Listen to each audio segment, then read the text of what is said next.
Vazhdoj t'i qëndroj deklarimeve të mia që ka qenë një iniciativë e stisur politikisht, e nxitur politikisht për dëmtu imazhin e Bardhë-Spahis, por jo vetëm edhe të ish kryetarit të bashkisë dhe përfaqësuesit të Partisë Demokratike. Më së miri këtë fakt e vërtetojnë edhe dëshmia e paditësit Mark Molla në sallën e gjyqit, i cili shprehimisht, dhe këtu e keni edhe të zbardhun, pyetjes nga ana e drejtueses së seancës, a keni pas dijeni për vendimet, i përgjigjet, nuk kam pyetur fare, nuk kam pasur interes, interesi im ka qenë lufta politike.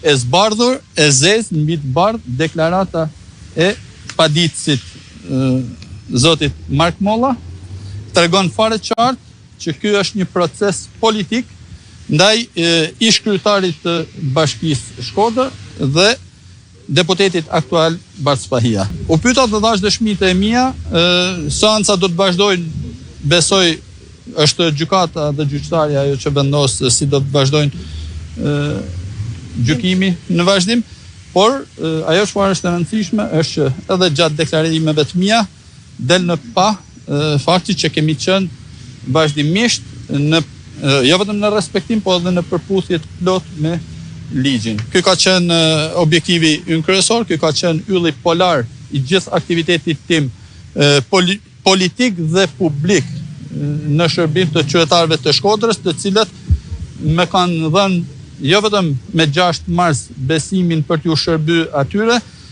por edhe në datën 11 maj kanë faktuar nëpërmjet mbështetjes së tyre që asnjë lojë politike nga kundërshtarët tanë të kësaj magjorance, duke përdor ato paditësa, nuk mund të funksionojë. Qytetarët janë ata që shohin më mirë dhe vendosin më mirë kush është në respektim të ligjit dhe në shërbim të tyre. Nuk është as pak e vërtet, ne kemi zbatuar me përpikmëri.